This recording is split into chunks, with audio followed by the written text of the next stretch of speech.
avid listeners to the show, you probably know that we like to start off by our local traffic and weather. So why don't we kick it over to David Samarano, who's in the box today, and let's see what's going on with the local traffic and weather. Good morning, gentlemen, ladies, and everything in between. Let's get going on those. There we go. Let's get going on the traffic. So, if you see these signs right here, these are closures of on-ramps. So, some significant changes today. There is closures at the Twin Peaks on-ramp today. What? Yeah, Why? we're doing some construction over there, making some upgrades, and it's needed. Remember, the infrastructure is kind of a problem out here. Yes, but they're working on it. And then let's jump into the weather. So something cool is, I know that there is a chance of rain starting today. Come on. Yeah. No, I don't believe you. I'm not kidding, man. Yeah, 20%. Oh, that's tomorrow. Sorry, guys. 20% chance of rain Thursday, 30% chance of rain Friday. And then this weekend, 40% chance of thunderstorms. Really? The monsoon is moving in. It's feeling good. Yeah. We're going to do that real quick. Hype up the monsoon. Yeah. All right, yeah, gents, I'm going to send it back to you. Thanks for giving me the opportunity to provide your weather and your traffic on this wonderful day. Thank you, David. Outstanding job as usual. Awesome. Thank you so much, David. Now, as we start with today, we've got a few things in this first segment that we want to get into that even kind of relate to the weather. But I think more important, we always like to hype up the good things that are happening in the community. And Clint, you sent us yesterday some good work that 88 Crime and Tucson Police and everybody kind of came together and they caught a perp. Or they arrested some suspects in a murder. Yeah. You want to riff on that a little bit? Yeah, just late April, we had a young lady murdered at a U of A student at a house party off campus. And over the last week, I think it was the 14th through like Monday, 4 bad guys were taken off the street. And one of the chief contributors to that was 88 Crime, which David so aptly we know some people that are at 88 Crime. David, thank you for your service, man. How do you guys feel about being able to help out and catch a few bad guys? That's the mission of the whole thing, is to help and assist these law enforcement agencies here. That's what our not-for-profit does, and it's another job well done, and we're on to the next. Yeah, such a tragedy. Yeah. Such a tragedy. Every time I see her face, and they use that same picture, it's just tragic. Yeah, it's sad for no reason. Not that there's ever a good reason, but just a random murder. Now I'm going to assume a few things because I don't know all the details on the actual events, but house party. House parties are usually taking place way after hours. That's correct. In the wee hours of the early morning. Yeah. On top of it, you have lots of alcohol and potentially drugs and recreational things happening there. And all of that kind of contributes. I remember my parents saying that nothing good is going to come after 10 p.m. at night. So I need you guys home then. If you're going to live in this house, this is when you're going to be home. Yeah. And because there's nothing good for you as you get out into those later nights and the wee hours of the morning. I mean, I worked a lot of nights, and you probably did too in the fire service. So there are needs to be out that late. But if you're not actively pursuing your job, if you will, for the lack of a better word, if you're just out there being a knucklehead or putting yourself like I'm guessing in this particular situation, there are just. It's like collateral damage. You're in the wrong place at the wrong time, and it's a recipe for all of those things that end up in a tragedy. What little I know about it, it was these 4 guys, and apparently there's more. They said they're still looking for more suspects, so there's more. Okay, was going to look for someone else and just shot this place up, and I don't have the young lady's name in front of me. I don't, but she was murdered, and that's just a tragedy. Yes. Yes. And we've all been in those wrong places at the wrong times. And, luckily have been able to escape danger, but been involved in similar situations, and to know. That's why I'm just, the parent in me comes out and just says, nothing good happens after 10 Because I feel bad, not so bad maybe for the guys that committed the murder, but I certainly feel bad for their families and their parents and people that love them and care for them, because here's a bunch, and they're all like 17, 18 years old. Their lives are over. Yeah. They're going to be at a even best case scenario, if you will, from their standpoint. They're going to do a long stretch in prison. Yeah. And, exactly. And there's just no. The only redeeming value is the system. In this case, with 88 crime and the FBI was involved and different agencies, it did work, and quickly, because this happened in late April. Yeah. And here we are in mid to late June, so this was a pretty quick. Because a lot of times these things go years, go unsolved. Right. Sometimes forever, if not years, for sure. Because you're reading forever. Right. 29 years later they solved this crime because of DNA that was left behind or something like that, which is great way to start the show. Just take somebody just to write down that, hey, the system works. So, and that's something we pride ourselves here at LTD. We do not ignore the bad and the ugly, but we always try to offer solutions. Yeah. And part of what we're getting ready to do today is pretty positive to kind of counter some of that. Yes. And we're going to tease that a little bit, because we got some great things coming in. If you're on any of our social media channels and checking out what we're doing, it's been a great couple months, hasn't it? With all of the work that we've had in advertising and in broadcasting, and building out a full broadcasting schedule of 24/7 coverage with multiple hosts and an ability to advertise, and just the whole infrastructure. Multiple hosts, multiple topics, and they seem to be as eager as we are to make it happen. Yeah. I think maybe they're more eager than we are, because the time frame is... We'll save that for later, but the time frame is sliding. Hey, I got one real quick question, and it just keeps... I know I wanted to ask something, and I know what it is. David, question. Talk to me, Goose. Great reel that I get home from last night, and it pops up. It's like, great. It's fast. There's a lot of our action and stuff. But I got a question for you, David. I cannot, for the life of me, recognize the gym at the very end of that clip. I don't know where I was at. Where were we? We were in we were in Gilbert, Arizona, doing a sports project. Is that where that was? Yeah. Oh. Yeah, I remember we were in that soccer. We were in a soccer gym. I kept looking at that going, well, it's got to be Marana High. It's got to be Marana High. And I'm looking at that going, well, obviously it's me. Mm-hmm. No, you were in your zone thinking about how you get that high level of sports play down in Marana. And I was trying to remember, well, that's probably true. And I was looking at what I was wearing. Now, okay, Never remember. Hey, Scott, I want to go back to Scott before I give up the mic here.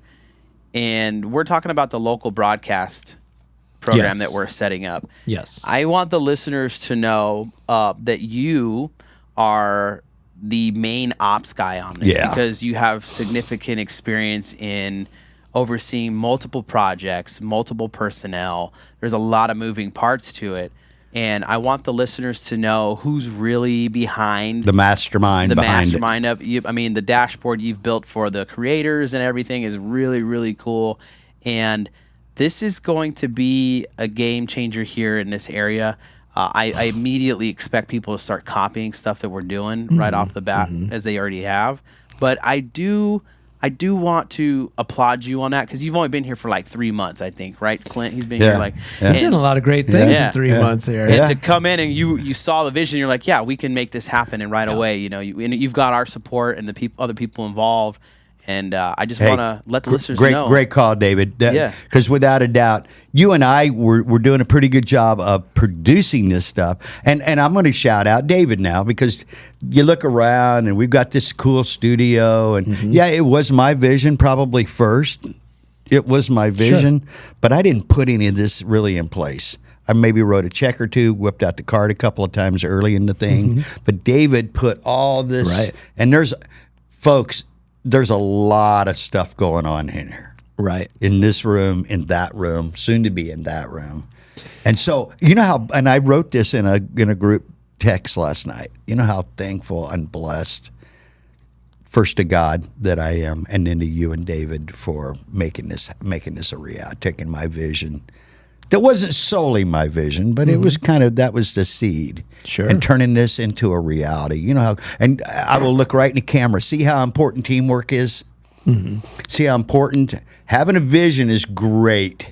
But if you can't put feet to that vision and start setting some goals and reaching them in a timely manner, you're not going anywhere. You're just spinning your wheels. And so I encourage any entrepreneur out there, anybody with a vision, anybody with a plan, keep working it, but see if you can find and incorporate some other people of like-minded skills, hopefully better than yours. I want to be the weakest link in my chain, which is really easy to do, by the way.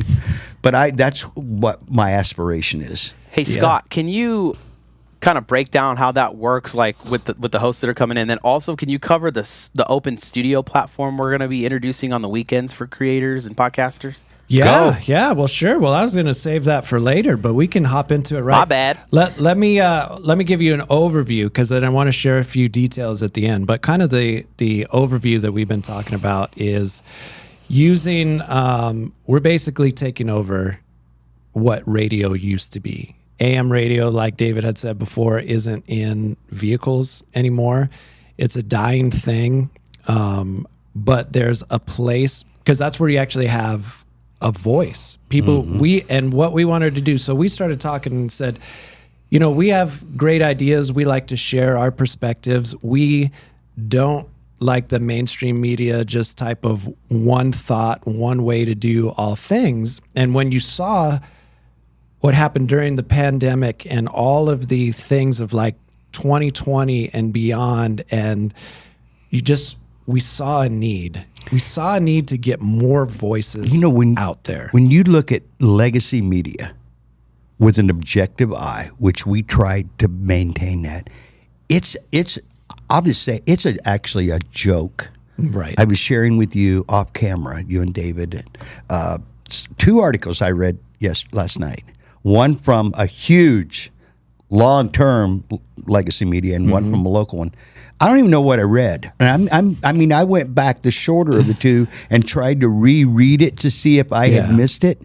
There was no conjugated sentences. There was no thought process. He said this, he said that, and I'm trying to track which he we're talking about. You know, that's not even.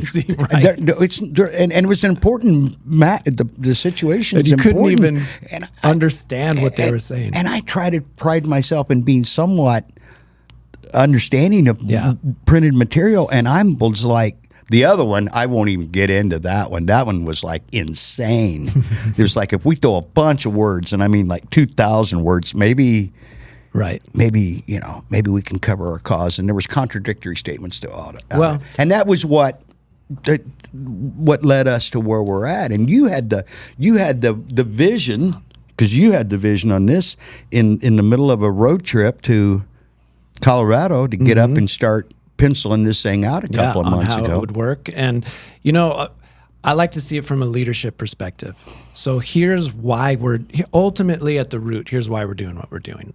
Because when you saw the events of the last few years, what I saw more than anything else, and why I got into this business, was there is a lack of leadership. Because who is ultimately leading your kids, who's leading your people on a day-to-day basis, are people on TV and in radio and in podcast form, because those are the ones that are in your little device all day long. And they're propaganda machines for the powers that be. So so as an example, a lot of people become fire chiefs because they don't want the other guy to be in charge. So that becomes a motivator. It's like, well, I'm going to promote because I don't want the other guy. And people use that as motivation. Well, for me, in hopping into broadcast, it's kind of the same thing, because it said, okay, if we don't start having good, logical thinkers, independent thinkers, and leaders that are on these platforms, because we can avoid social media and just say, that's not our thing, we're not going to do it. But if we're in it, then we can be the leaders. Because otherwise, who's leading our people on a day-to-day basis? The View? Yeah. Chris Cuomo? Yeah. I mean, think about the people that had these massive platforms that just ran things into the ground with their own ignorance. Well, did you see what Chris Cuomo, you mentioned him, what he said last night? No. I mean, I don't watch this stuff. I read it. And it was talking about Justin Timberlake's DUI arrest. Okay. And he was all like, well, let's lay off the guy. Everybody's made a mistake. And I'm thinking, yeah, we kill 40,000 people roughly. And that's actually down. We're doing a little better job. 40,000 people a year die in automobile collisions. I don't call them accidents. And a good chunk of those are alcohol or drug related. Yeah. And his whole take was, poor Justin, he made a mistake. Let's give him a pass. And I'm like, poor Justin made a mistake, but you know what? He was driving while under the influence of alcohol. Right. You know, I'm in this case, I'm not really going to give him a pass for that. Well, I mean, if he'd have been jaywalking or something, of course, give Justin the pass. But you're drinking while under the influence of alcohol, you don't get a pass for that. Well, there's an example of what kind of voices are going to be weighing in on all of these things that are happening in life and then being pushed into your phone. And so why we're taking the time to not just be on it ourselves, but recruit very high quality people.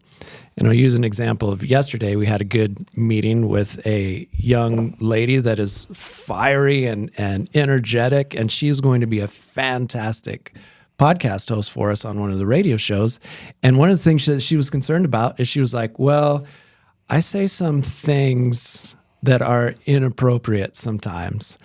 And we're like, well, we want independent thinkers, and we want you to share what you feel. And all that we ask from a cultural standpoint is that you try to keep it clean as possible. You know, every now and then we're going to push the boundaries, but we want a wide audience to be able to listen. And they may not be interested in your particular show, but they know where to go. You can go to LTD Media and get good content of different things. But on top of it, we're not just problem identifiers. Right. Amen. The world has enough problem identifiers.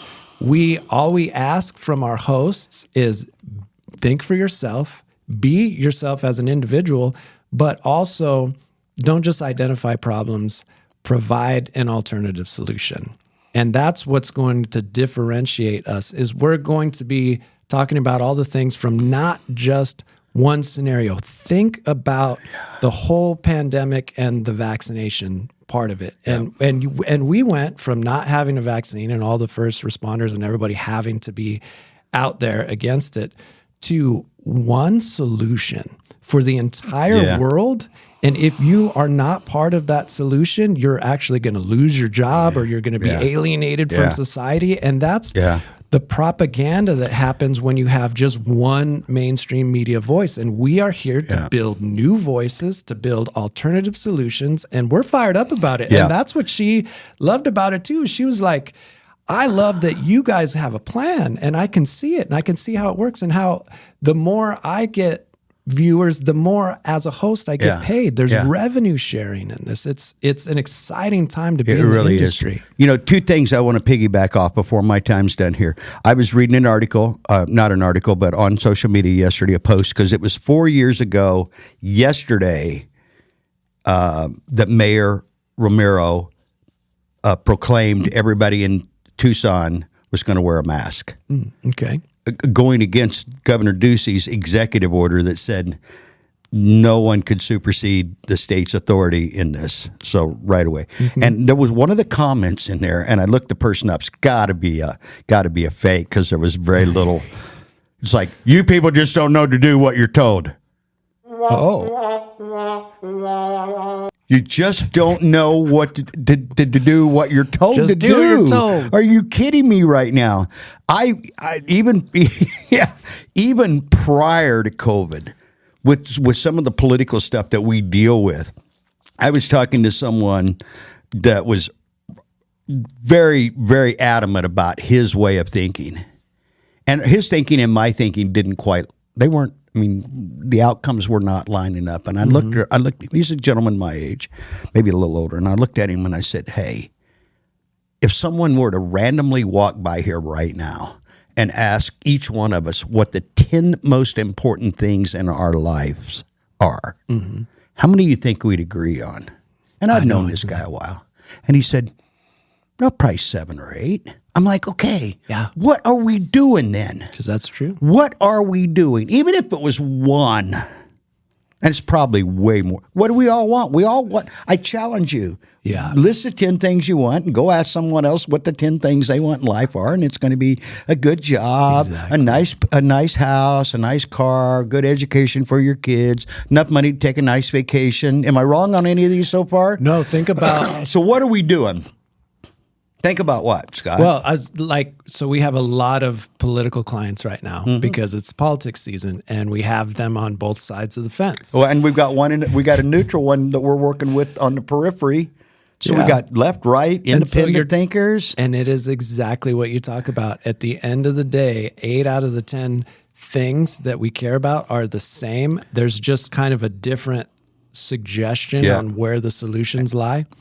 But behind the scenes, it's all like the same pot. Let's build bridges. Yeah, let's build bridges to gap some of those differences. Yeah, as long as we're not compromising our core moral values, I'm willing to listen to anybody about anything about how to make this better, right? Yeah, just like an example I use a lot is if you took a picture of a city and it was full of smog and everybody just looked at that picture and they would say, does anybody think this is cool? Is anybody okay with this? Or do we all agree that this sucks? And you'd be like, this smoggy city sucks. Like 1% of the people might be like, no, that's dope. I love sucking that into my lungs. But everybody else would say no. So now let's focus on the solution to it.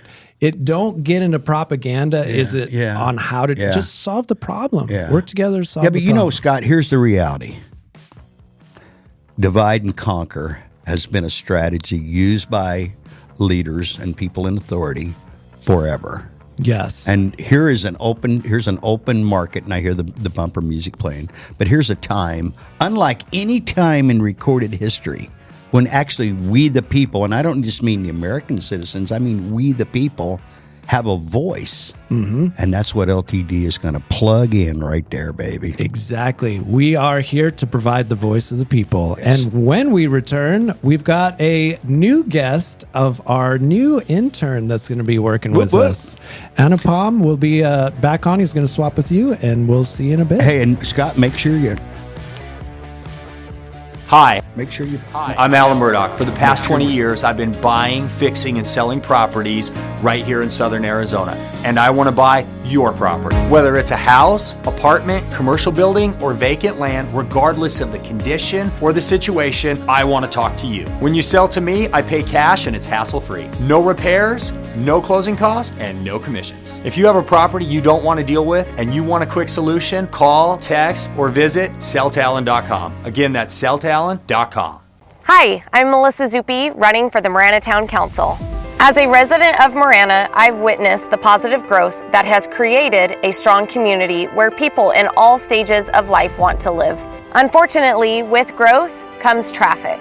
One of my top priorities and goals is to work towards securing funding for the improvement of Marana's high-traffic I-10 interchanges and local roadways. Let's keep Marana moving forward together. Vote Melissa Zuppi, Marana Town Council. Hi, I'm Ed Honey, and I'm running for mayor of the town of Marana. I can assure you that if you have water now in the town of Marana, you will have it for the rest of your life. Water is not going to go away. Our water table in North Marana has gone from 300 feet down to 140 feet at the current status. Water will be here forever. Please support Melissa Zuppi, Roxanne Ziegler, and Ed Honey for Marana Town Council. I'm Edgar Soto, and I'm running for Pima County Supervisor District 3. I am blessed to be supported by these 3 important women in my family, my mom and 2 sisters, and I'm humbled to be endorsed by the National Organization for Women. They are confident that I will improve the lives of women in Pima County when I'm elected in November. Join Edgar Soto in building a better future for Pima County. Together, we can create good jobs, protect our environment, and ensure everyone has the opportunity to thrive. Vote Edgar Soto. I'm Roxanne Ziegler, and I'm running for re-election for Marana Town Council. I've worked for you, the residents of Marana, since 1995, when I started with the Planning and Zoning Commission. 2 years later, I won my first election. We started with a blank canvas, and I'm proud to have helped shape our community into what you see today. In uncertain times, we need experience and proven leadership. I would be honored.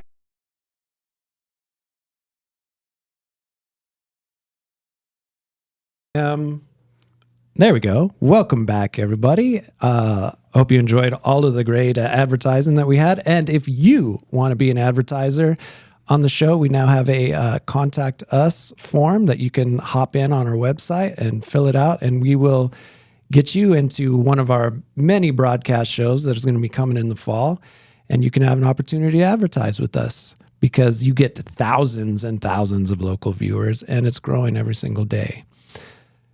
That said, and talking about growth, we now officially have an intern with us, and I'd like to introduce everybody to Anupam, who is interning with us and completing a master's degree in our industry at the University of Arizona. Yep. How are you doing? I'm doing good. Good. So you probably didn't expect to a couple hours into your internship to be on live TV. Not at all. But I was that's shocked when I was asked to go to camera. I was like, okay. Okay. I'm Yeah. live. Exactly. So you're ready. You're live now. Talk to us a little bit because we interviewed last week and kind of looked for some shared interests and how we can best benefit from this relationship. And what Live the Dream Media did is we became an affiliate with the University of Arizona and a partner to help people through their internships with business programs. So tell us a little bit about your undergrad and then where you're at now and where you're headed. Okay. So I did my undergrad in India. In advertising. So I was, from study, I was interested in advertising. And then I came to US, University of Arizona. I did my master's in marketing. And now I'm live. I mean, I'm in front of the camera talking to you. That's right. So one of the things you mentioned was Mumbai was the city, and Mumbai is the grand central area for Bollywood. Yeah. Right? I call it House of the Bollywood. House of Bollywood. Yeah. Yes. And so are you interested in a career in Bollywood? Well, not right now, but if the chance comes, obviously, who will deny, right? Yeah. Oh, yeah. Like working in Bollywood, it's a big thing. Yeah, exactly. Even in US. One of the things that I appreciated too, your perspective is we talked a little bit about US advertising. And you saw one of the differences between your home country and the United States is because it's more competitive and there are a lot more products out in India that are competing for the same customers, there has to be a lot more creativity in their advertising. Yeah. Talk to me about that a little bit. Previously I worked for an OTT platform, just like Netflix. So what they do is they produce travel shows, right? So one problem that we often faced was, reaching out to audience. Because in India, what happens is there are so many brands competing for the same target audience with the same product. So the only distinction is advertisement. So we need to be creative. We need to be on the point, as well as keeping the simplicity in mind. Because who is putting their mind into advertisement too much? Like you don't focus on advertisement that much. Sometimes you skip those advertisements, to be honest. So it's very important for us to, just put out our best and the most creative advertisement out there. Right. You have to be able to capture their attention immediately, and they have to know what you're selling. Yeah. Because it could be one thing to make a creative ad and you're like, oh, that's really interesting. I don't know what that product was at the end of it. Sometimes you see that happen. And I think it's ironic because you see the United States as like free market, democracy, capitalism, all of that. Yet, like your perspective was, you guys are getting lazy because you really you have these big giants in the industry. You have you have 3 or 4 car companies and that's it. Or you have, the healthcare industry is spending billions on advertising, which doesn't happen in other countries. They don't have the same investment into all of these pharmaceuticals, and they're not even allowed to advertise. Yet we are, and it's only a few industries, so they can put whatever crap they want out for a new product or a new vaccine or a new pill, and then it's terrible advertising, but nobody cares because the important thing is you need this, and it's not creative. So that's what I loved about your perspective, because what I'm looking forward to is you're going to have a lot of opportunity to help us with ads, because we have clients, and what we're trying to get from them is use this as a full service. So I'll give you an example. A lot of times people will come in and they have kind of their idea set for their ad or their brand, and they give it to us and we shoot it. Well, that's okay. We can provide that service, but a lot of people are bringing those things, but they're not necessarily professional marketers or advertisers. And in getting that education, that there's a very nuanced delivery to the way that you advertise. Yeah. And we can shoot and film any script that anybody wants, but taking the time to use an ad agency for full service is going to get a bigger impact, because you're truly going to be able to advertise in the way that people don't realize. So that's what I'm looking forward to, having you and getting your creativity in and getting a different eye. Do you feel overwhelmed at all yet? I do feel a bit overwhelmed right now. But just to correct you, I think I didn't use the word lazy. I used the word boring. Okay, all right, that's fair enough. And the thing that you said about the advertising and being the whole service is very true, because what we want from the brands is just their idea, what they want to put out. Yeah. And after that, we want the whole control. Like we can prove them right? Yeah, exactly. Because they're business owners. They might not necessarily be ad experts. And so you want to know what they're selling and how to you want to know what story they want to tell, but then give it over to us and let us tell that story for you. Yeah. So, okay, I appreciate that. I used lazy, but boring is a more accurate, but I think that's also a good point, is if your ad is boring, people are going to skip it. Yeah. So you're going to help us with that eye. Right now, besides putting you on live TV, we also got you working the box with David. David, can you hop on and give us an assessment of how he's done so far in the first 20 minutes in the box? Better than me, right? I just can't even turn my mic on. No, here's Clint in the back right here. He's in the box too. No, he did great. I gave him a chance to use the stream deck here where he could switch, and he was switching some of your guys' shots. There was a little point where he pushed it too hard and it did a bunch of different transitions. But he's good. He's open to learn, and we're excited to have him here. Yeah, and excited to be working with the U of A on getting more interns and getting more experience out, because we want you to be an advocate not only for us, but be great in the industry when you leave. And when you graduate and whatever it is you do, we'll be rooting for you, because that's how we roll over here. You're not an intern here so that you can get us coffee and we can berate you on a regular basis. You're here to learn and grow and help the team. So welcome to the team. We're super happy to have you. You'll be hearing us referencing Anupam a lot in these next few weeks, and hopefully he's going to learn a lot. So thanks. Yeah, we're going to hop into a quick switch out because we want to get Clint back in here, and we'll get Anupam back in the box, and we'll be right back. Discover the power of 88 Crime, where your anonymous tips are rewarded with cash. When you call in anonymously with the tip, you are given a code.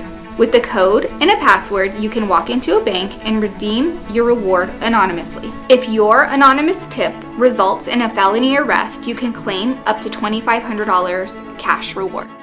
Let's stop the silence on crime and strive for a safer community. For more information, please visit 88crime.org or call 88crime. Copper Creek Cookies, Copper Creek Cookies, coppercreekcookies.net. We can print anything on our soft vanilla logo cookies. We deliver them and other sweet treats locally. We are located at 4249 West Ina Road, Suite 121. Call us 520-300-1131. We bake smiles. Copper Creek Cookies, Copper Creek Cookies, CopperCreekCookies.net. Are you looking to establish a powerful online presence for your brand? Look no further than Live the Dream Media. Our team of experts possess the capabilities and skills necessary to make it happen. From creating compelling content to analyzing data and making strategic decisions, we've got it covered. Don't let a lack of social media know-how hold you back. Visit ltdmedia.net for more information.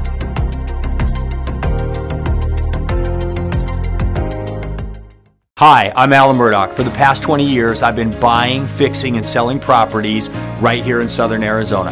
And I want to buy your property. Whether it's a house, apartment, commercial building, or vacant land, regardless of the condition or the situation, I want to talk to you. When you sell to me, I pay cash and it's hassle-free. No repairs, no closing costs, and no commissions. If you have a property you don't want to deal with and you want a quick solution, call, text, or visit selltalon.com. Again, that's selltalon.com.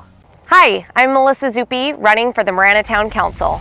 As a resident of Marana, I've witnessed the positive growth that has created a strong community where people in all stages of life want to live.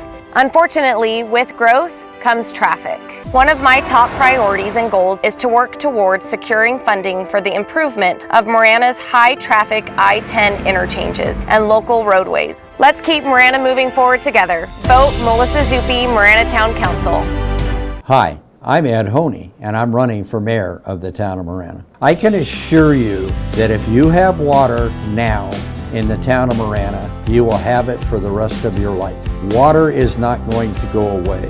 Our water table in North Marana has gone from 300 feet down to 140 feet at the current status. Water will be here forever. Please support Melissa Zuppi, Roxanne Ziegler, and Ed Honey for Marana Town Council.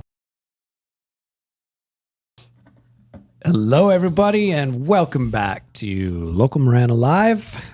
I hope you guys appreciated our new intern, because we sure do. Yeah. And he's going to do great things for us.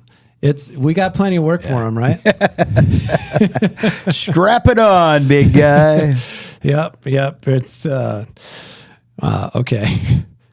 So, anywho, Clint, the reason why I'm so dressed up and like a businessman, like a banker today? You see my banker shirt. I brought mine over there, but I didn't want to wear it the whole day. Yeah. So after today, we're going after we shoot this, we're going to go over to the Marana Food Bank. We're going to go get the mayor.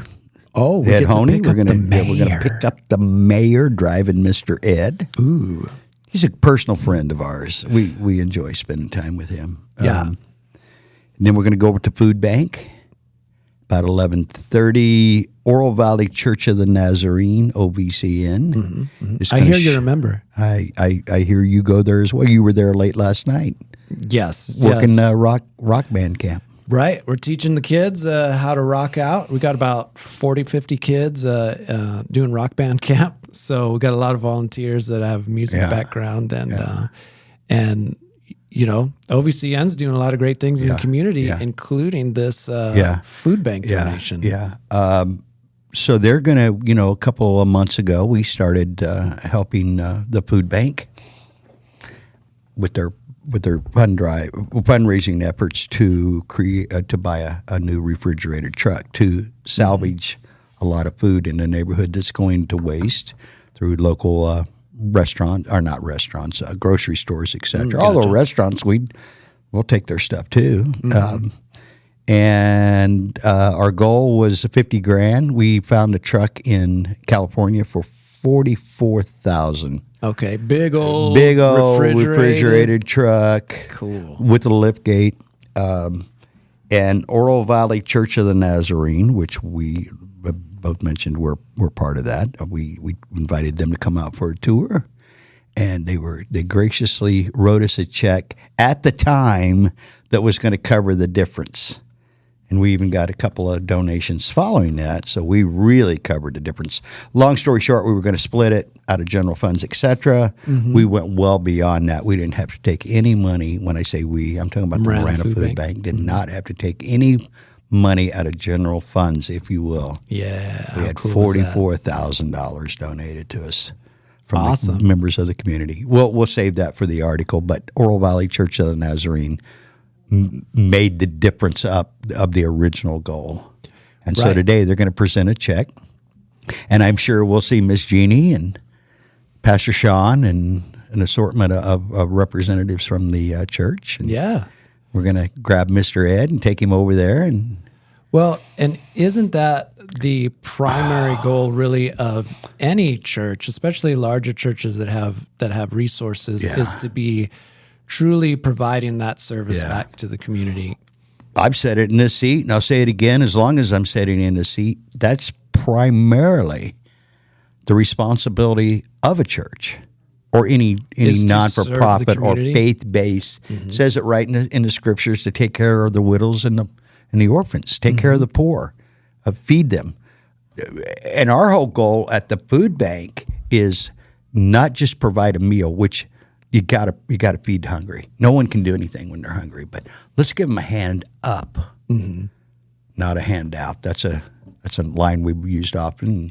And Ed and I use it a lot. Is we want to see people grow and mature, because there's always going to be the next hungry person behind that. And as we grow as a community, we're now well over 60,000, maybe 65,000. When I moved here 2 decades ago, we were in the high 20s. So we've more than doubled, almost tripled in size in the Marana community in the last 22 years. So the need's always going to be there. People stomp out hunger. Not possible. Wish that were a goal that we could set our sights on, but that's just not reality. Right. But this was really cool to see the coming together and the partnership that is now forming between not only Oro Valley Church of the Nazarene, OVCN, but other members of our community. Trico was heavily involved in this. The Heart Association was heavily involved in this. We had a lot of private donors, and David and I did. I think this one was when you were maybe in Colorado, but we did a thing with them, and I know we generated $1,000 in 1 hour here, in a podcast. Oh, right. And so, David, I think we can take credit for whatever the purpose for what not to take credit, but I think LTD did generate about $5,000 just directly through that process, not to mention looking people up. Oh yeah, you talking about the food bank podcasting they did? Oh yeah, when not long after we spoke to them, they said that they had generated about $3,000 off of it. That was just I think less than a week after the podcast. Yeah, Lucille and Veronica came in, 2 incredible young ladies that are the staff out there. They just have such a servant's giving heart, and there's a lot of things going on, and I'm sure today while we're out there, we'll get with Carlos and get him back in here on a podcast soon, because there's a lot of really good stuff. I would be negligent if I didn't shout out again the Board of Supervisors, starting with Sharon Bronson when she was still on the board, and then Sylvia Lee, who replaced her when Sharon's health was failing, and she suffered some injuries that she required her to retire. Jan Lesher, who's been here as well, the sizable financial contribution that the Pima County Board of Supervisors committed to the food bank, as well as the town of Marana. And again, that's Ed Honey, Patty Cumberford, John Officer, John Post. Ed Honey's a rock star over there. Yeah, he really is. I don't think people give that guy enough credit, man. He is the longest serving tenured state elected official in the state of Arizona. Really? In the whole state? Yeah, the whole state. Oh, wow. Yeah. Shout out. Yeah. Can I go sideways just a little bit about that? Just for a second. And this actually has nothing to do with Ed, but it made me think I'm a term limits guy. I just am. I think a lot of our problems could be solved if we limited the amount of time that people spend in an elected office. That doesn't mean you can't ever run again for something else, but once you've served a couple of terms in whatever office you're in, pick something else or go do something else. Can I be devil's advocate? Yeah. Okay. Listen here, devil. Listen here. Hop on that screen, devil. I have been thinking about this for a couple years, because I am I'm just like you, Clint. I am a registered independent, right? So there's a little room. Me too. Oh, Scott is too. Hallelujah. Yeah. All right. I didn't know that. I didn't know that either. I thought, which I don't care, right? Like I really don't care with people, but I was free thinking on this one, and that sounds like a great idea. But when I see, I saw Jan Lesher here a couple weeks ago on here. Sylvia Lee was here. And being involved in the politics stuff that we are, you kind of get some seats at some tables, and you get to hear some meetings and kind of things that are going on. And one thing that really stood out to me about all this with the term limits is I do fear what happens to programs and their sustainability and their consistency, right? Like if you do, for instance, have a good program and, a certain person brought that program in, they've done a great job overseeing it, making sure it grows. They get out just because, not on the voters in part, but they get out because of the limits. That's the one thing that and that's just the one thing. Yeah, well, David, that's it. Though. Well, you know what, I've had an awakening, if you will, or an evolution in my thought process. Ooh. Yeah, and it kind of echoes David's from a federal standpoint. From a federal or state standpoint, I think the constitutions and the guidelines are in place to the point we don't really. I'm going to stay with the term limit. But locally, I have totally a different take on it, and I'll tell you why. That's interesting. Here's why. Locally, we don't have the same talent pool we do statewide or nationwide. Okay, that's just the reality. It's a number. It's a numbers game. Yeah, it's hard for somebody to commit the right amount of hours and time and volunteer work to. And you know what, Scott? I'm glad you said that because that's part of it too. I won't throw numbers out there, but it's public knowledge. The people in Marana, and I'm assuming the people in Oro Valley. Now the Tucson, they voted. The voters have voted huge pay raises for the mayor and the council people down there. They're making good. They're making good bucks. The people in Marana, I don't know if it'd even cover your gas, to be honest about it. It is, and I have actually begged the people that are there now. I mean, I'm on them. Get a pay raise in there. You're never going to get younger people to start accepting these positions of authority that they're going to have to at some point. But they have to support their families. Well, I'll throw the bottom number, 16,000? Yeah. Come on. I mean, to do it right? Because that's a lot of, you're essentially saying, hey, I'm running, I'm basically a volunteer. Yeah. Which is a cool and novel idea, but there's also the reality of there's going to be a limited amount of time you can give if you're young and your kids are in sports and you're doing PTA stuff and you're doing all this other stuff. How are you going to truly be a good elected official to serve the community? I put my money where my mouth is. I have been begging them the last 2 or 3 terms, the last 2 or 3 years, to, hey, you got to raise. You don't have to raise it for you. If you're cool with it being that way, that's great. But for the next group, you better put some money in the pool. I'm not saying they got to make $100,000, but let's raise that over 20. Yeah. And let's pay her the mayor maybe 30, or I mean, you pick up. You can come up the community. That's where the community then it has some input. What do you think it's? How much do you think it's worth to you to have these people? Yeah. But the pool is so limited in local communities, like 50, 60, 70,000, that I don't have the same. I used to say term limits forever. Actually, Ed and I had this conversation a couple of weeks ago. I'm like, Ed, I've been a proponent for a long time of term limits, but now I'm for local, I'm not. Well, isn't it a tough position for a currently elected official to support a pay raise that they benefit from and the council benefits from? Like, it's usually uncomfortable. It's kind of a bad election season. And it should be. And you know what, Scott? It should be uncomfortable. These are uncomfortable thoughts and discussions that we're having. But I could certainly say, even though I might benefit from it, I say me only speaking hypothetically, I might benefit from it, or a candidate might benefit from it down the road.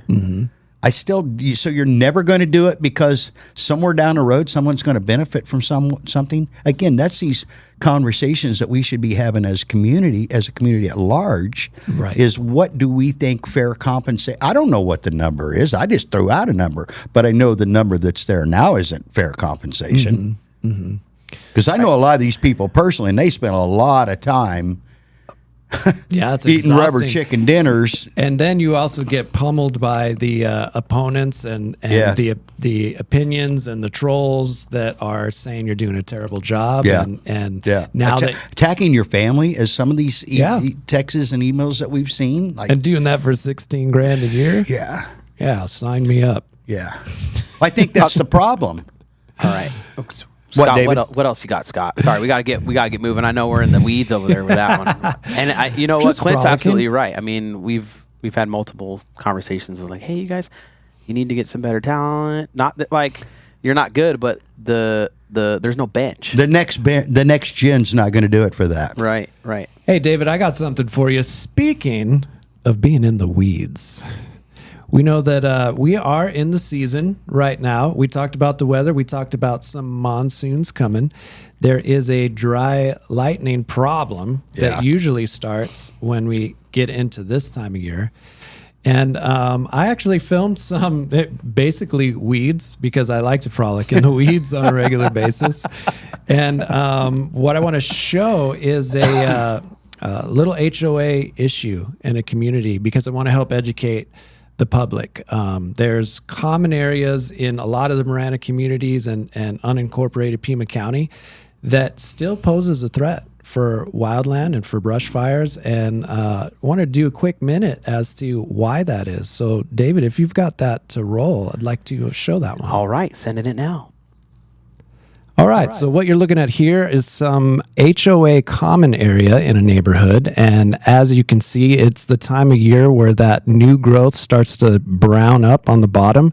That's not really a danger in itself because that's going to burn hot and fast and burn out. But the problem we have here, and I'm going to zoom in a little bit, is this is what we call ladder fuels. And the problem with ladder fuels is so you get that brown stuff burning, but you haven't trimmed the trees underneath, and all of that stuff is dead in that tree right now. So as it can climb into the tree, it can actually get the tree on fire. That is then hot enough to go jump tree to tree and hop into this one. So this is where we have some real wildland fire danger. Yeah, right? So that poor bastard on that house you just saw there. I mean, that person, that poor bastard. That person just spent a year out of their home, having to mitigate it for some mold issues and some other things from previous damage, and it's now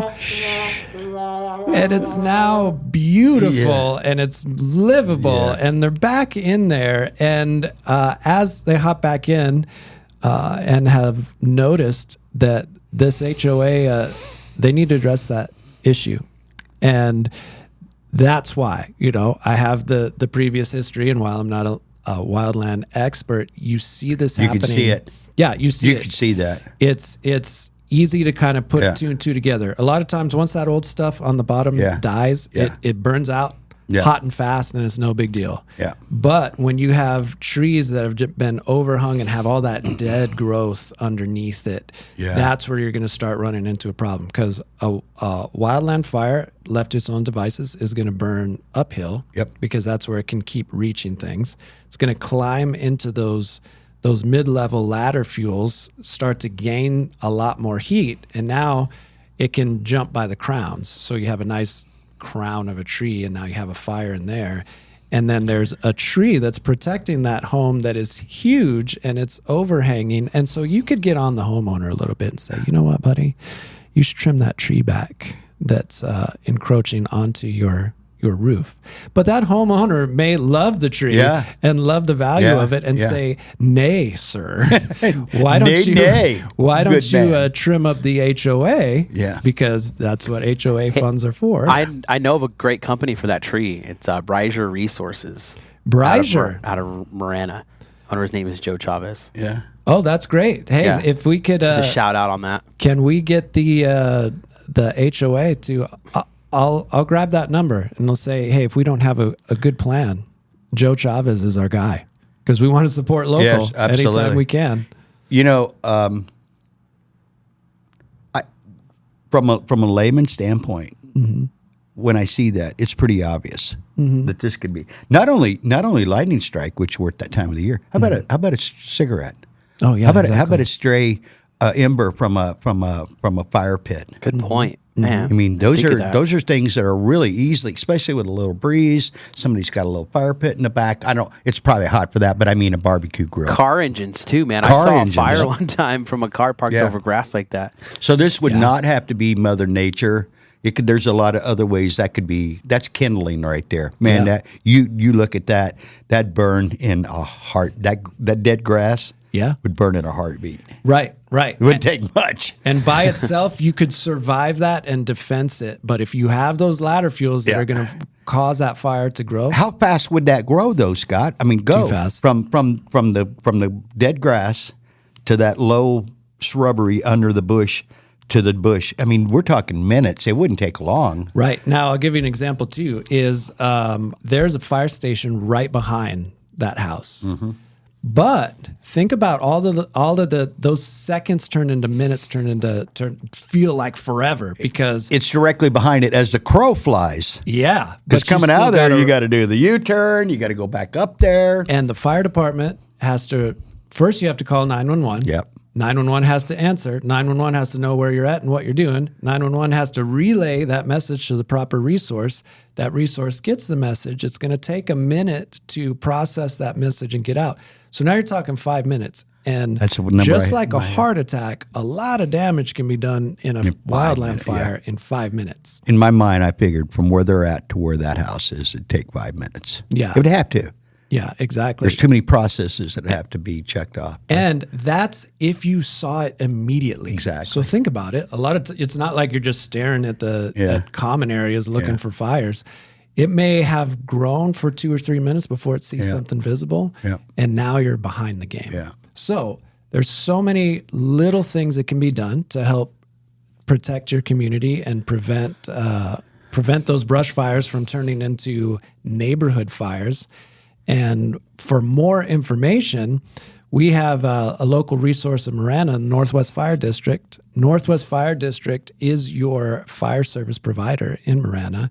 And you can cruise over to their website, and they've got a lot of great information. Now, if you've leaked out into the Oro Valley marketplace, that's Golden Ranch. Yep, and then same scenario. Exactly. Oro Valley, you have Golden Ranch Fire District, and you can go to their website and also get a lot of information on wildland fire. Because we're at that time of the year that light. I mean, Yes. how many times in the 20 years that I've been here have I seen that mountain on fire? Several times in the 20 years. Oh, yeah, that I've been exactly. here. Actually, it burned the first summer I was here in 03. You remember that was a big one. Yeah. Because I was still living in an apartment on Oracle before we bought our first house here. Right. And the summer was spent watching that thing just glow. Yeah. Right? At night, how long did that burn? A month?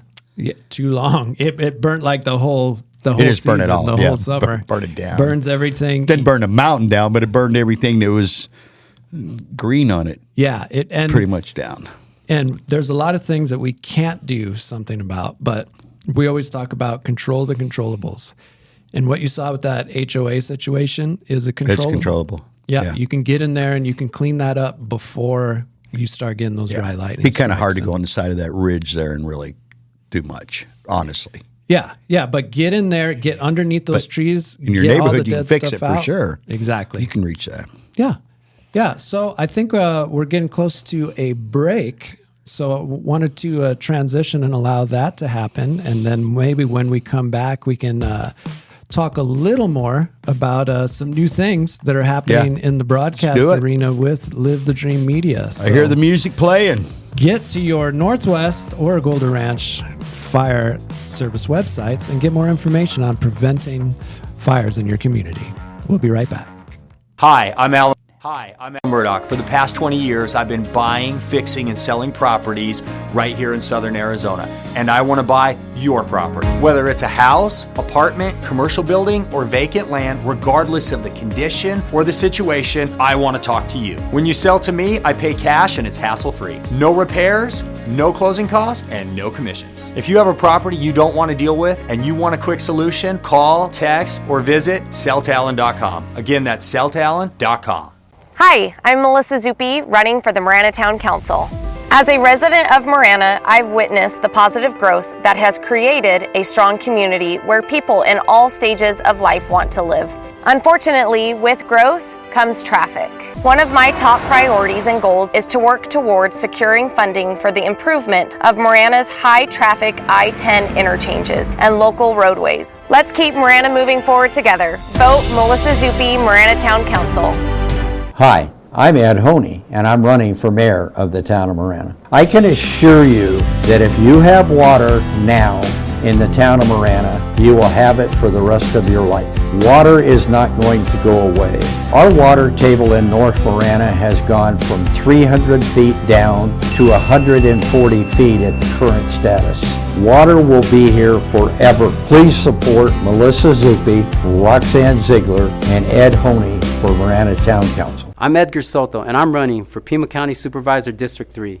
I am blessed to be supported by these three important women in my family, my mom and two sisters, and I'm humbled to be endorsed by the National Organization for Women. They are confident that I will improve the lives of women in Pima County when I'm elected in November. Join Edgar Soto in building a better future for Pima County. Together, we can create good jobs, protect our environment, and ensure everyone has the opportunity to thrive. Vote Edgar Soto.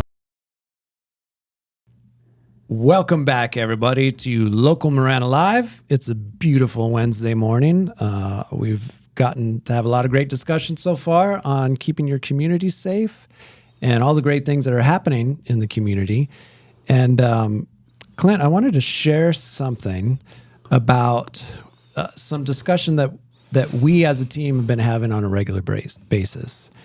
And a text that is often sent in the group thread is, "What a great time to be alive." What a great time to be alive, Scott. Yeah. You and I are live right now. Right. Speaking to at least 3 or 4 people. We have a radio station. Yeah. We have the capability of a news station with just the handful of folks that are working on this behind the scenes. We can reach all billions of people that are in the universe. Yeah. And it will translate on the other end for them because it's built into the software. The game has changed and people can hop in here, but it's not an easy game and it's not a safe game because what we're doing is we're putting opinions out there. We are choosing to be the leaders and to recruit more people to come in and be the thought leaders and provide alternative perspectives. And with that comes trolls and comes challenge. And do you let those bother you, though? Honestly. Personally, I've gotten a lot better at that. I guess maybe age. Maybe age. Because we've had this conversation. You guys know the best way to get over that? Well, is just create a video where you just get roasted, like I did on YouTube, right? Just Patty Benjamin, just a piece of advice: just go through the one roast. It's like a badge of honor. Okay. You know, David, being a former police officer, probably. What word do I want to use? Used to get negative feedback. Yeah, he got a lot of negative feedback. Me at my age, there's just unless you're talking smack about my wife, my mom, my kids. And even then, you might not get my attention because it may be true. Yeah, I just don't care. I mean, not that I don't care because I do. People say I don't care. Well, so you don't have a heart.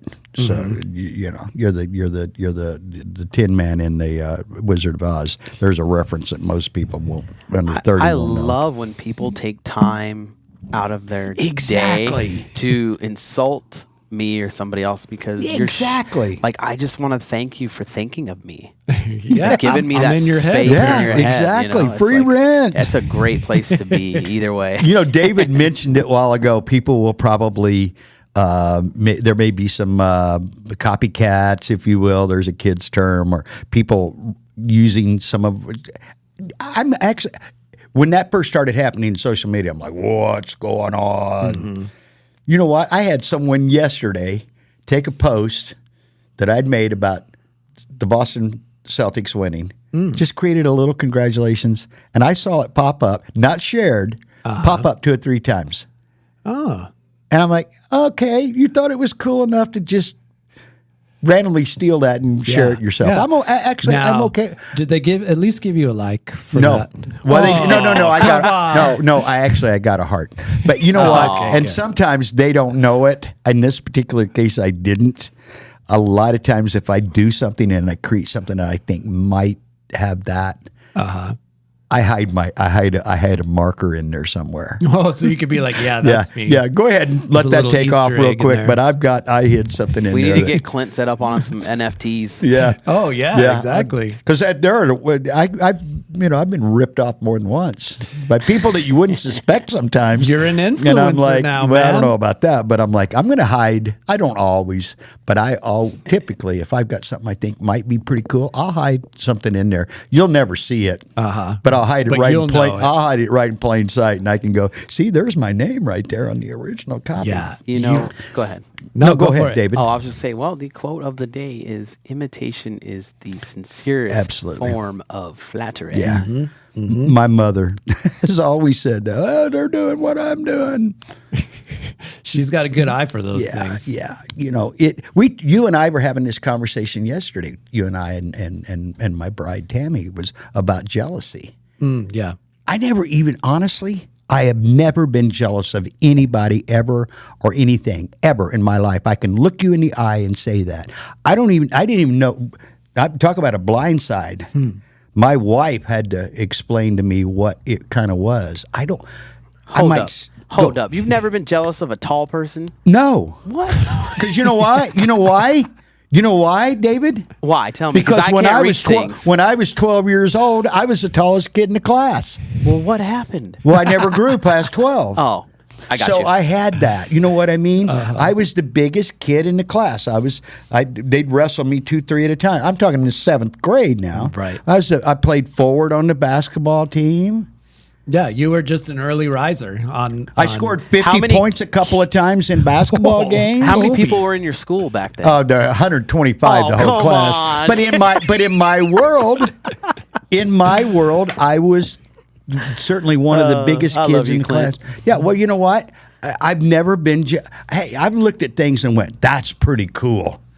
Man, that's neat. Man, I like that. You know what, David? A great question though about height. Man, if I had been 6'1", 6'2", 6'3", had any height, I probably. I'm not saying I was a great athlete, but I was a good enough athlete that if I'd have had a little more size, I think I probably could have played a little longer. And you never know. My coach would have just put you in. Exactly. And as you got older, the little guy didn't get as much because you have to really excel. Oh, yeah. Especially at baseball. There are physical advantages. I'm sorry. Yeah. It's just reality. It's just there. There's a few, but you look at the size of you. If you're around like football, I worked in the sports world a few times around professional athletes. All right, let's keep this PG, please. Okay, no. Yeah, well, yeah. There is one. Yeah, there is one. I won't go into that. They don't have enough towels in locker rooms. Let's just say it that way.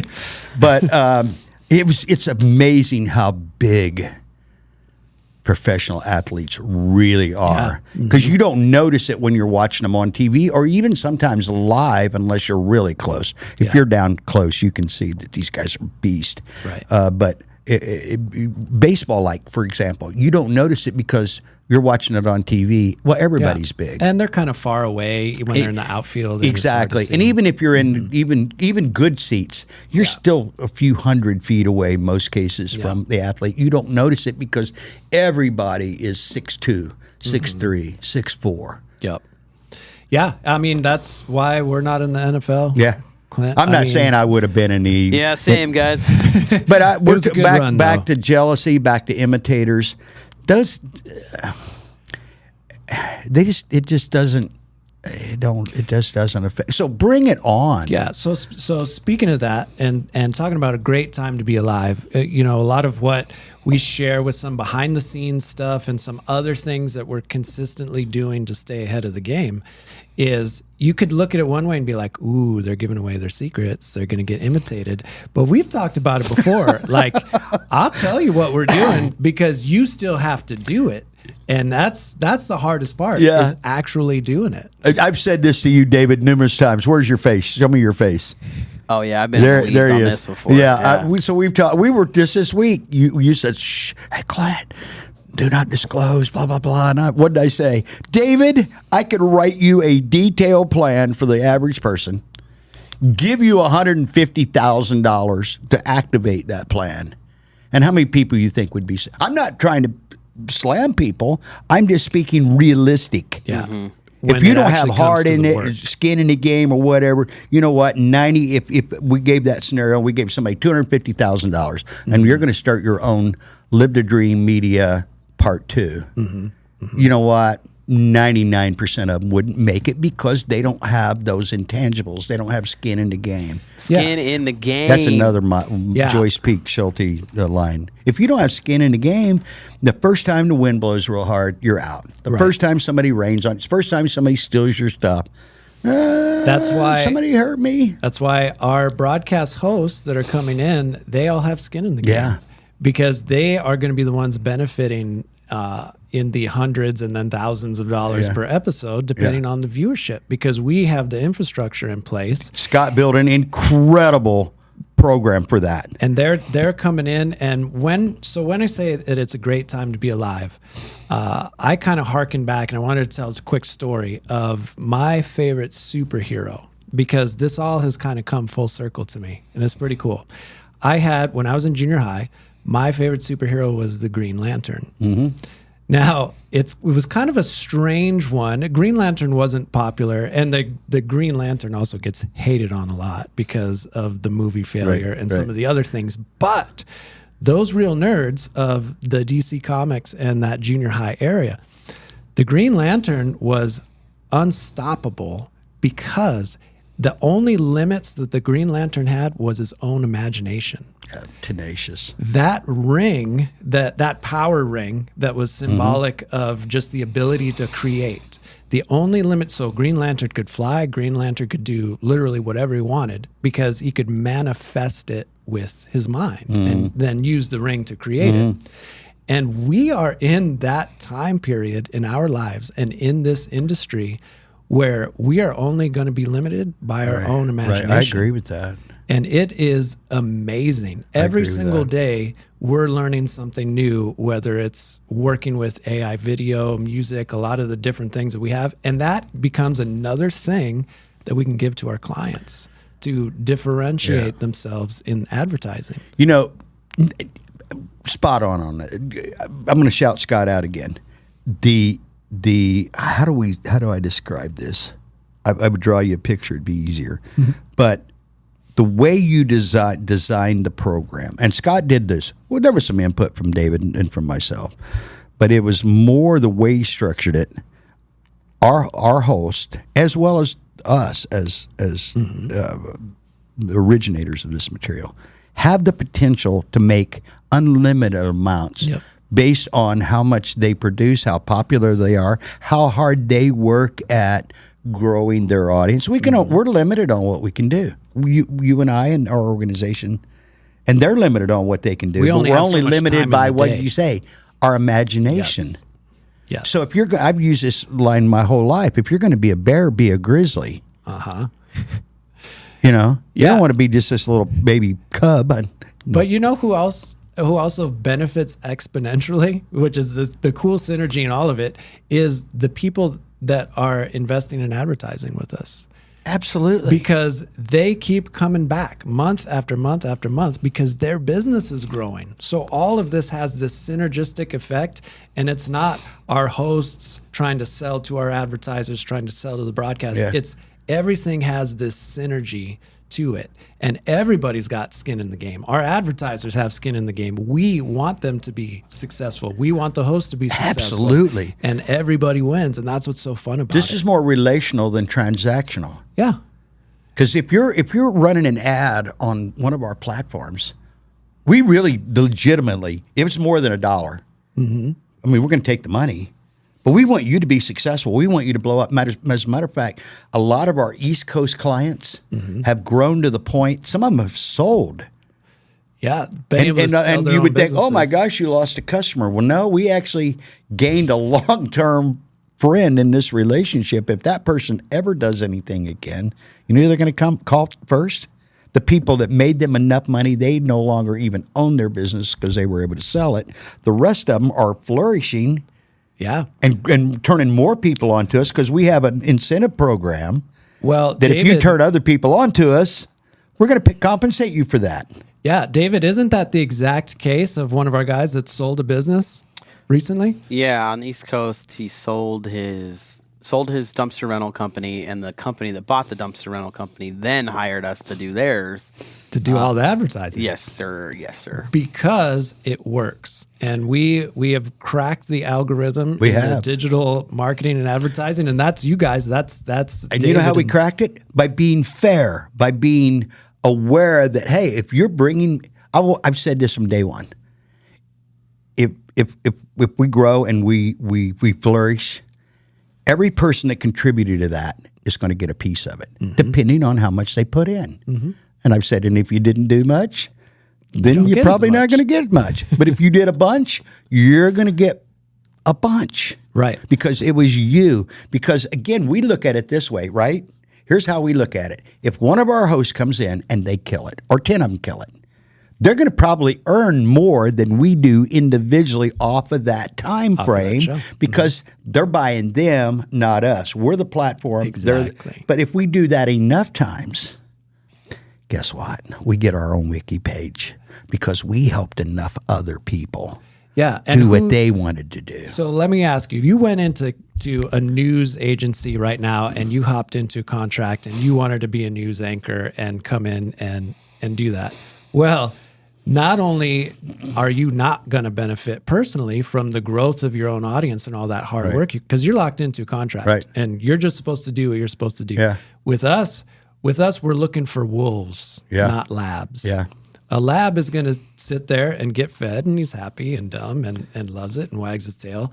But we're looking for wolves that are going to hunt for their food and have a limitless amount of freedom and potential. And just like we said, some of these hosts are going to, when we did the math and we started marching it out on how it works exponentially, some of these hosts are going to get paid more than the company as the show. And you think that a media company in this current day and age has a structure like that? It wouldn't even be the media. It would be any company. Yeah. Wait a minute. Scott's going to make more money than us. We own the company. What's wrong?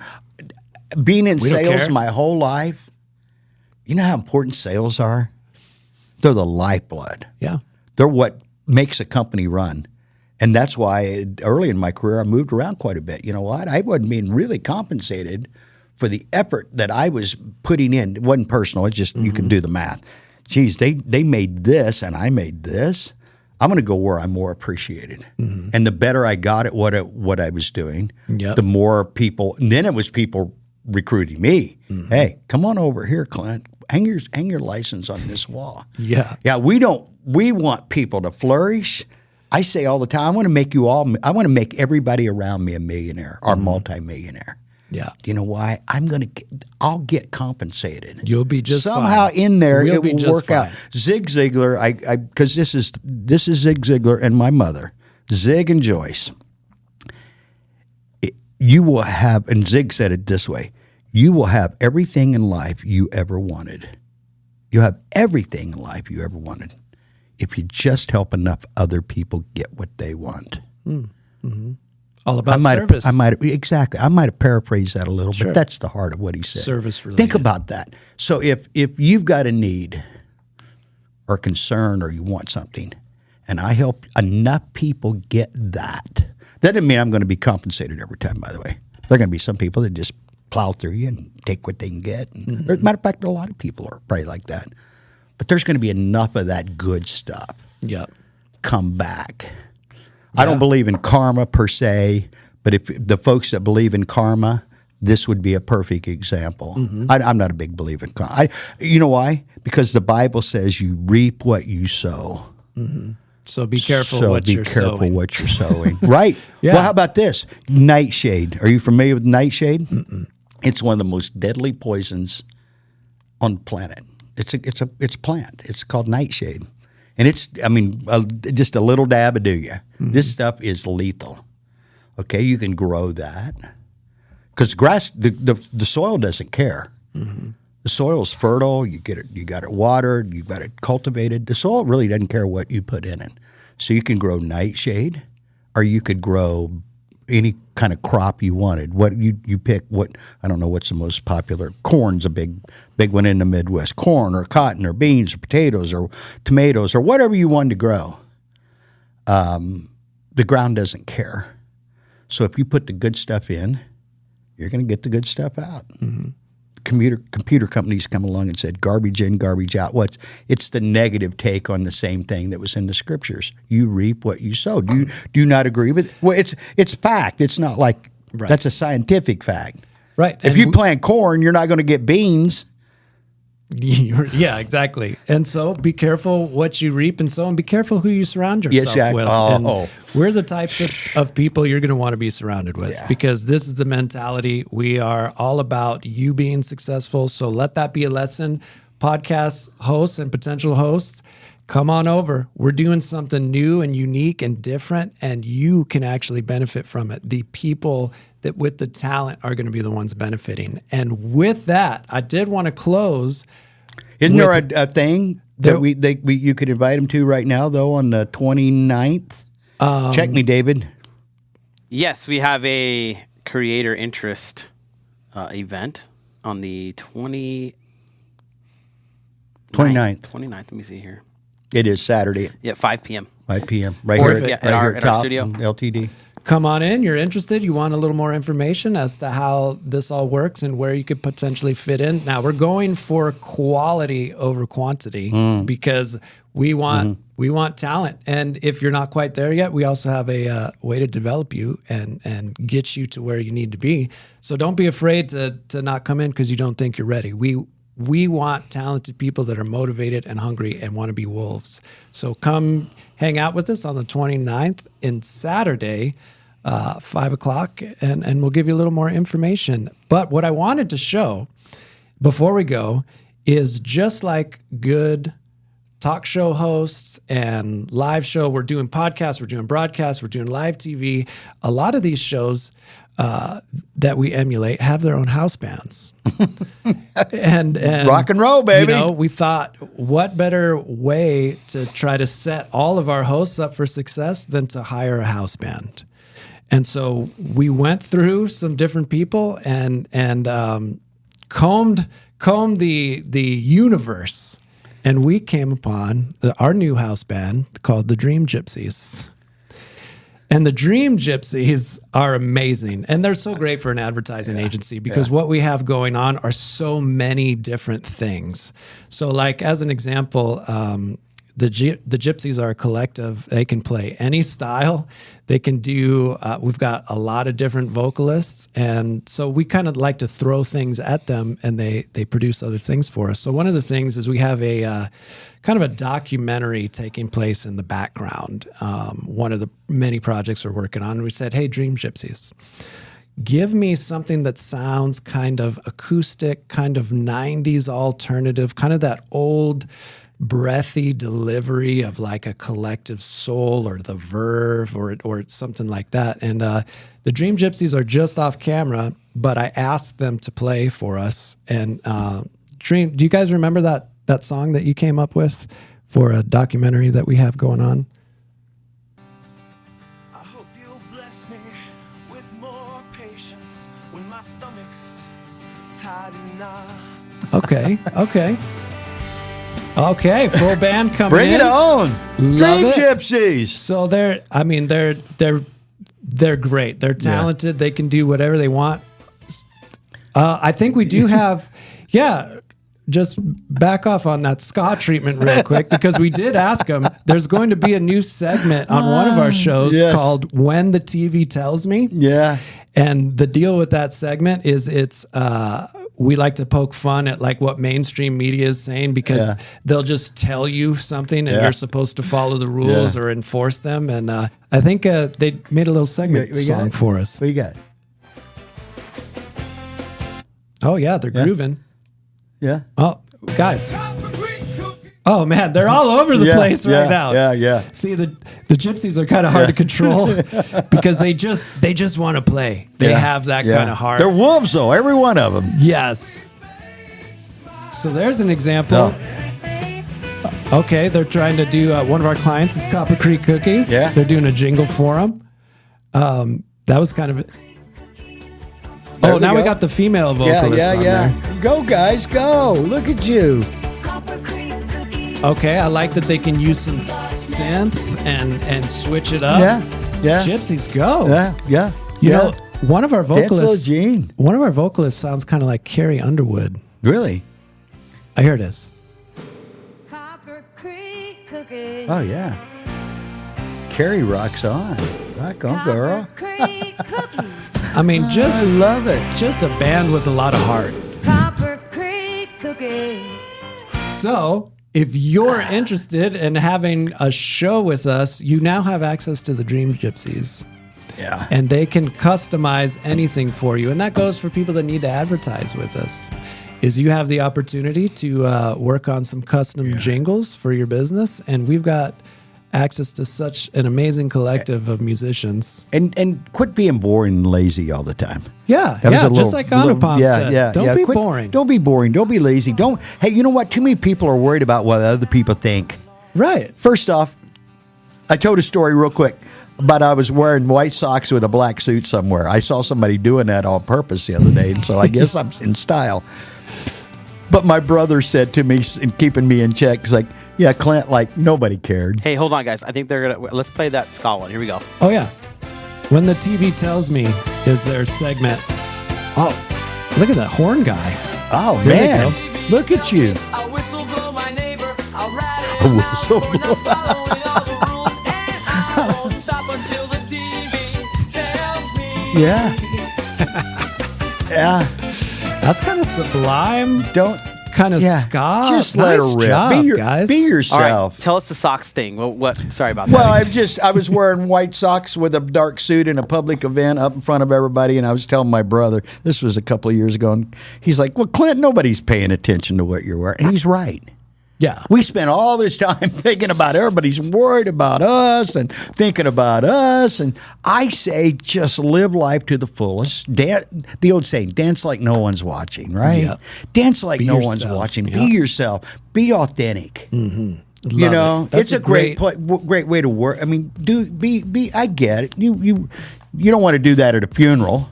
Sure. But be yourself. Be authentic. Yes. Live the dream with us, man. Hey, gents, before we go, Anupam reminded us that it is Juneteenth. And yes. It's a significant holiday, the abolishment of slavery, but the Pima County Board of Supervisors proclaimed it today as Juneteenth Celebration Day. So I wanted to throw that news in there for you guys. All right. Happy Juneteenth celebration. And we were happy that you were able to listen to us. And we will see you all soon on Local Marana Live next Wednesday. Hey, and we'll see you around towns. Come up, tell us how great we are or how bad we suck. Or Be authentic. Be authentic.